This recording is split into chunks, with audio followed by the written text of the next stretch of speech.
And joining us via Skype is Fair Trade Independent Tobacco Association Chairperson, Sinenhlanhla Mnguni. Mr. Mnguni, thank you so much for joining us. Do you have any concerns, especially when it comes to resources or the bottom line in the tobacco industry, when there are the calls are now louder that calls for the anti-smoking or anti-tobacco products?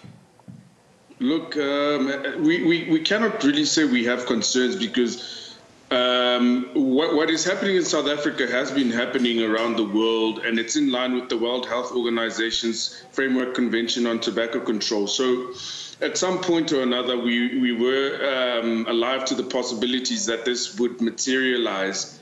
And in essence, it's a case of adapting your business to the growing changes in legislation and policy.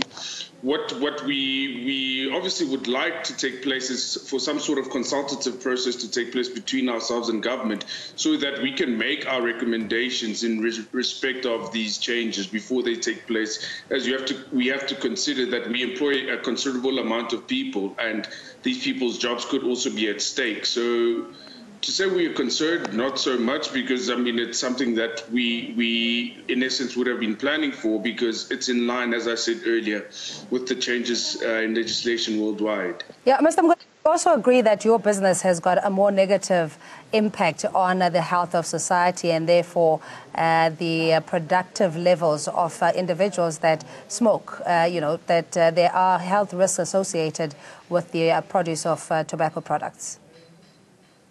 There's no denying that. I think it's scientifically proven, and I think anyone that would want to argue against that would be foolish.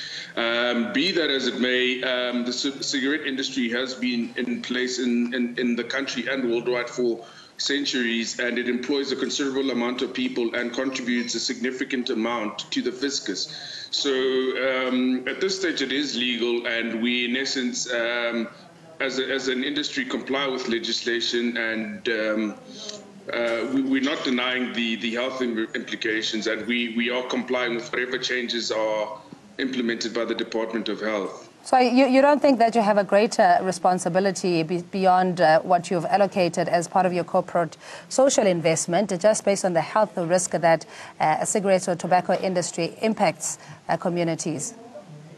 No, definitely. As an industry, I mean, you'll see that one of the proposed legislations that's coming into place by the Department of Health is obviously the plain packaging, which will then enforce cigarette manufacturers to warn consumers of the dangers of smoking. And beyond that, as an organization, my organization being the largest membership of tobacco manufacturers in South Africa and perhaps Africa, we have taken initiative to educate the population on the dangers of smoking. Obviously, it is then up to the consumer to then make that election, because as I said earlier, it is still something that is lawful, and it's not unlawful to then smoke these products. And I mean, when we talk about young people as well, who may be impressionable and take up smoking because it is something that is commonly practiced, do you think that more regulation or legislation is required that is more stringent to even deter young people from or picking up a cigarette? Look, I think at this stage the Department of Health has hit the nail on the head, and I don't think there's much more you can do. I mean, human beings, I mean, in essence, we would be living then in a police state. I mean, at what point do you then say, look, we've reached a point where we can't stop people from smoking. If they want to smoke, they will smoke. I mean, you would go back to, for instance, the prohibition laws in America on alcohol, where alcohol was prohibited and people still found a way to drink. So, I mean, I think the Department of Health is doing an incredibly good job, and we have to commend Minister Motsoaledi for what he is doing, in essence, to ensure that South Africa complies with the Framework Convention on Tobacco Control of the World Health Organization.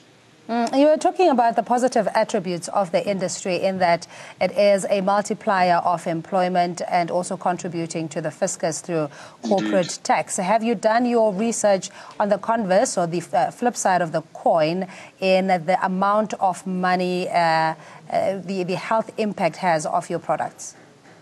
Look, I mean, at this stage, look, all the statistics would be difficult to sort of acquire.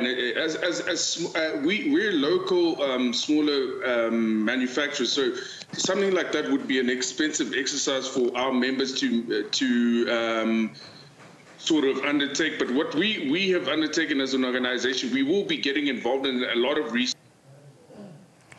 All right, we're going to have to leave it there. We do have a break in transmission. Apologies to you at home, but we hope you got the gist of the discussion. We are joined online via Skype by the Fair Trade Independent Tobacco Association chairperson, Sinenhlanhla Mnguni, with their reaction to World No Tobacco Day today, which is commemorated on the 31st of May around the globe.